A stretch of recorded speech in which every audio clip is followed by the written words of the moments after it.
Hi everybody, this is Kent from Man About Tools, and today we're building a firewood cutting jig.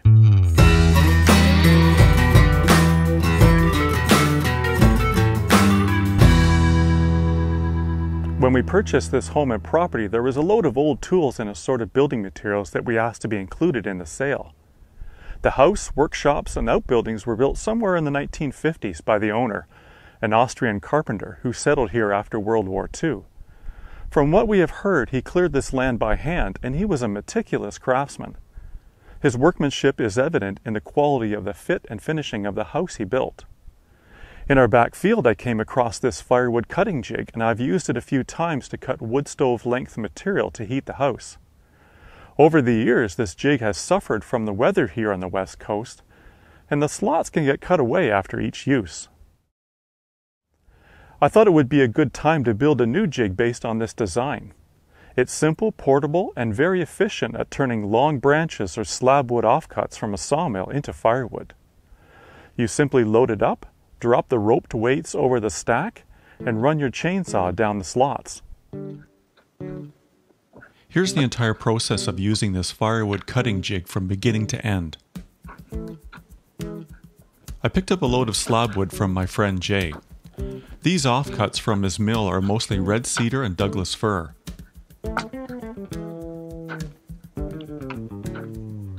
As I'm unloading these from the truck, I'm sorting the pile, discarding any pieces that might be too big for the jig or those that are mostly bark. I'll go grab the jig and park it near the wood pile.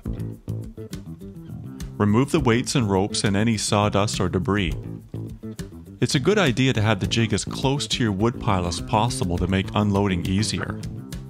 Most of the slab wood is wider and thicker at one end than the other, so I'm alternating the pieces as I'm loading the jig.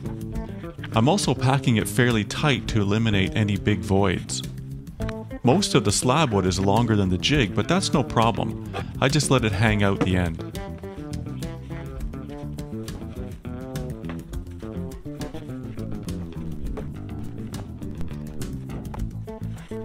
Once the jig is fully loaded, I hang the roped weights over the pile and let them dangle on the other side. I'll put a pencil mark on those long pieces every 16 inches. This is the length I need for our wood stove. I'll get my chainsaw ready and my safety gear on. Now I can cut those long slabs to length.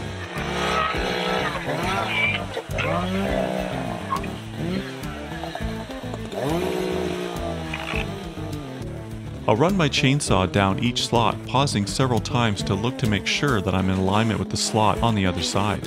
I also have to be cautious not to hit the steel weights. It's a good idea to put a sacrificial piece of scrap wood at the bottom of the jig before you use it. You don't want to make the mistake of cutting too low and sawing your jig in half. Now I can remove the rope weights, and it's just a matter of grabbing the bundles of firewood and stacking them on the wood pile. And with slab wood, there's no splitting required.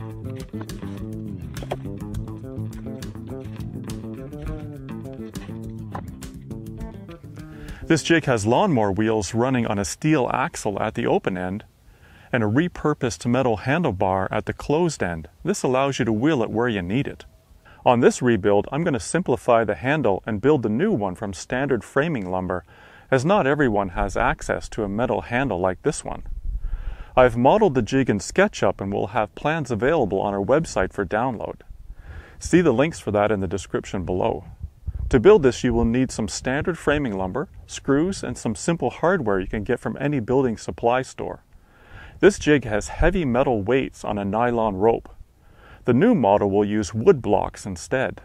With metal weights, there's always a chance that the saw could hit them and dull or damage the chain.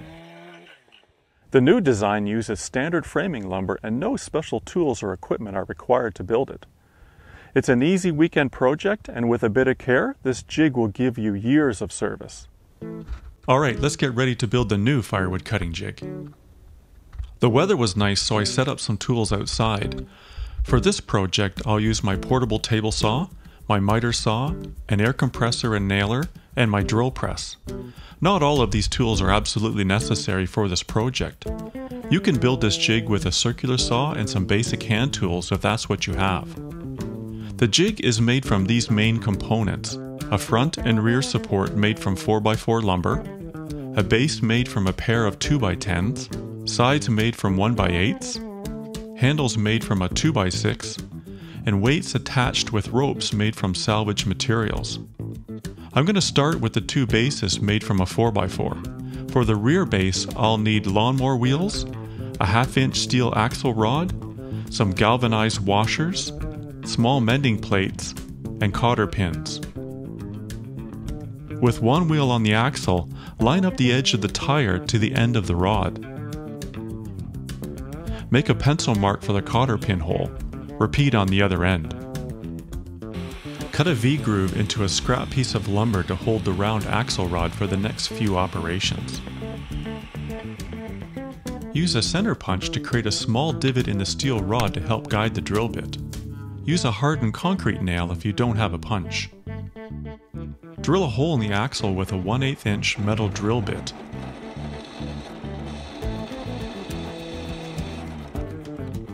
Use a file to smooth down any burrs. Slide a washer on the axle, then the wheel, the opposing washer, and slide a cotter pin into the hole.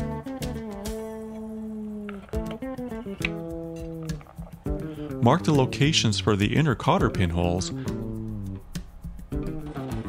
then center punch, drill, and file away any burrs. Assemble the wheels onto the axle, but don't bend over the cotter pins just yet.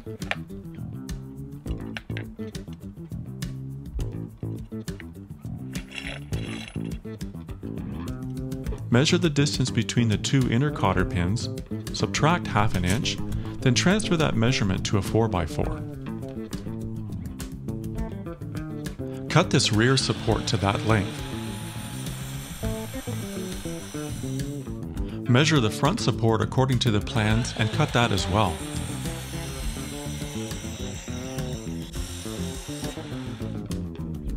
On the rear support, measure and lay out a groove to accept the axle rod. On the ends, I mark the depth of this slot just shy the diameter of the rod. You want the axle to sit slightly high by about a 1/16 of an inch. Set the table saw fence and run the rear support through the saw a few times. Adjusting the fence a blade width or so each time until the slot is cut. I remove the excess wood with a 1/2-inch chisel and test fitted the axle. On the front support, I laid out the beveled end and set the angle of my sliding miter saw to match. It's a shallow angle, so I cut it lengthwise with a small supporting block. You could opt to cut this at a 45-degree angle instead if that works better for you. Once the miter saw was set to this angle, I cut the 4 ends of the supports.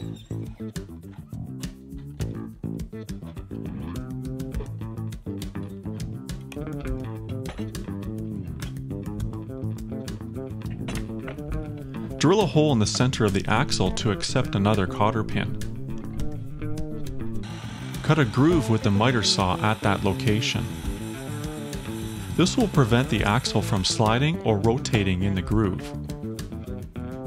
I used 3/8-inch galvanized carriage bolts 6 inches long to secure the supports to the base. Lay out the front base with the 2 holes marked on the center line. Then drill with the Forstner bit 1 1/4 inches deep. You could use longer bolts and skip this step. The same with the rear support, but offset the holes on either side of the axle channel. Use the washer as a guide to lay out the hole location. Chuck the 3/8 bit in the press and drill each hole.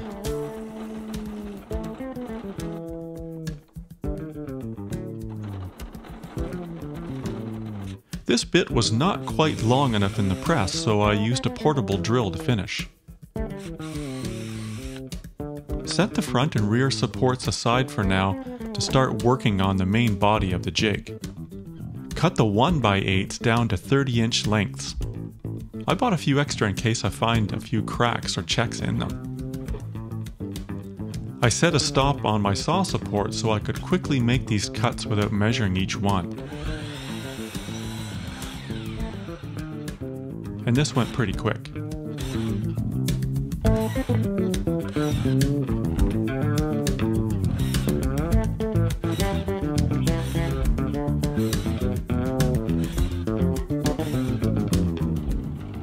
I then took the stack of these boards over to the drill press and drilled 4 holes in one end.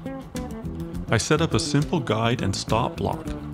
The holes are offset from the long edge 1 inch, and the pencil marks are 3/4 and 2¼ inches from the end. This will speed up the process of screwing these boards to the base later. I cut the pair of 2x10s for the base down to length and laid out the spacing of the sideboards.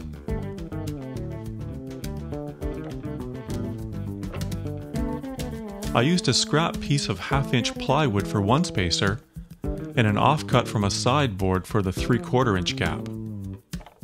The gaps in the sideboards alternate between 1/2 inch and 3/4 along the length of the jig. 1/2 inch for the rope, 3/4 inch for the chainsaw blade. I drilled pilot holes in the top 2x10 to also speed up the assembly. I applied some exterior wood glue and screwed the two together.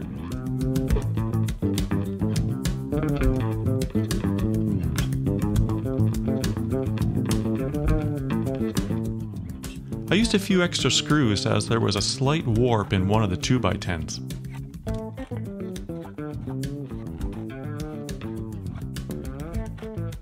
I'd lined up the edges with my speed square, but there was a noticeable variation in the thickness between the top and bottom.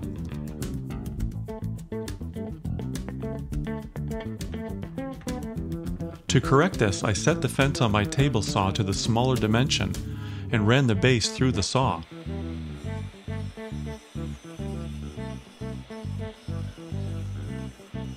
Flipped it end for end, then ran it again. My wife Marilyn helped guide the base as I fed it through the saw. This made the base true and square.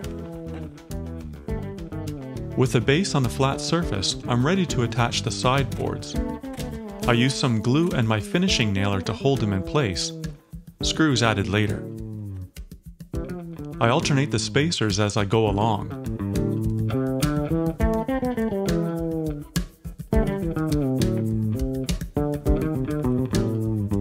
When I got partway done one side, I started again at the other end and finished up in the middle.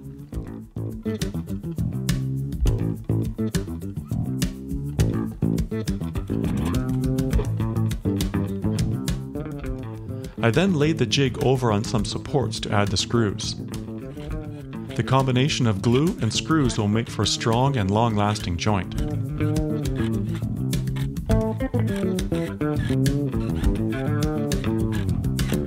Spin the jig around to repeat this process on the other side.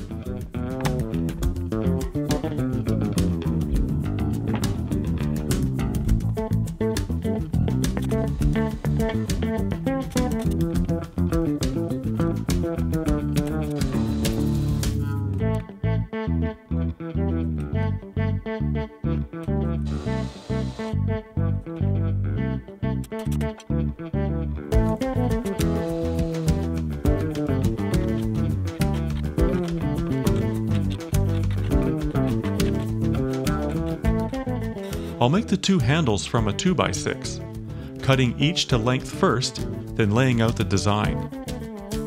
I'll set the fence on the table saw to 1.5 inch and run it part way through. Then to the miter saw to cut part of the angled section. And finish up these cuts with a handsaw.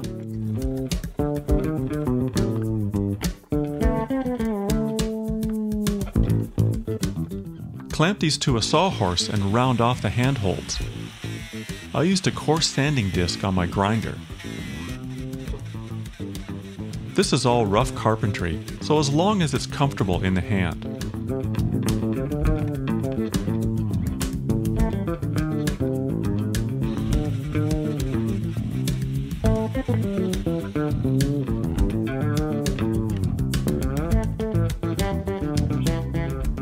The front end of the jig is closed in with 3/4 inch plywood.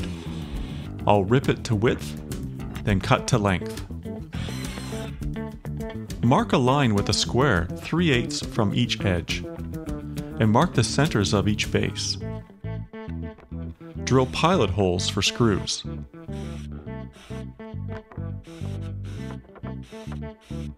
Apply some glue, then a few nails to hold it in place for the screws.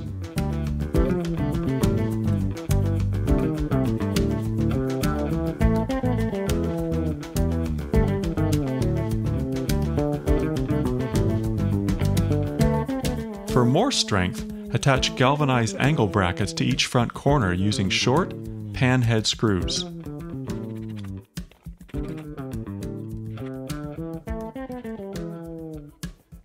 Turn the jig upside down and mark the locations for the bases on each end.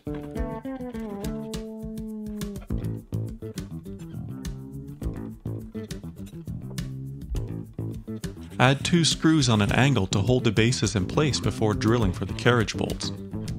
I then remembered that I had a long drill bit, so this went quick. Repeat this process at the other end.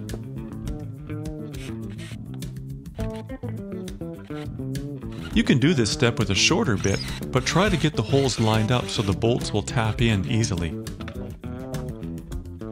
I tapped the carriage bolts up through the inside of the jig and secured the base with a flat washer, a lock washer, and a nut. For the other end, I laid the jig over on its side on sawhorses to tap in the carriage bolts.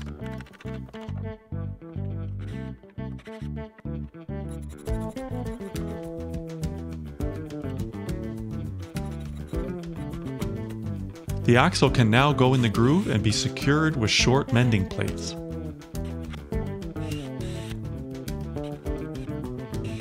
The cotter pins holding the wheels to the axle can now be bent over to keep them in place.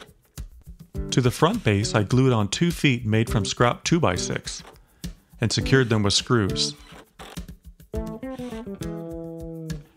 This makes the jig sit closer to level. With the jig now on its feet, I can mark the location for the handles, drill the pilot holes, apply glue and secure it with 6 screws from the inside.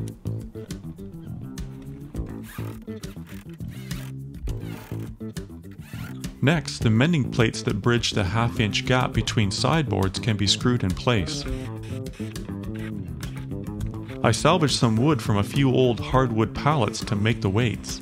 I use an older chop saw with a beat up blade anytime I'm cutting recycled wood, just in case I hit a hidden nail. I then drilled a hole in each block.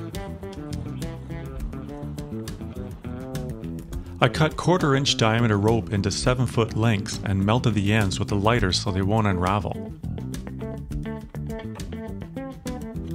I tie a block weight on one end and the other to the mending plate. To finish off this project, I chamfer or round off all sharp corners or edges with the grinder. And that's it. The new Firewood Cutting Jig is done. I hope you enjoyed that project. If you like what you see here, then please give us a thumbs up and don't forget to subscribe if you haven't done so already. This is Kent from Man About Tools. Thank you so much for watching and we'll see you next time.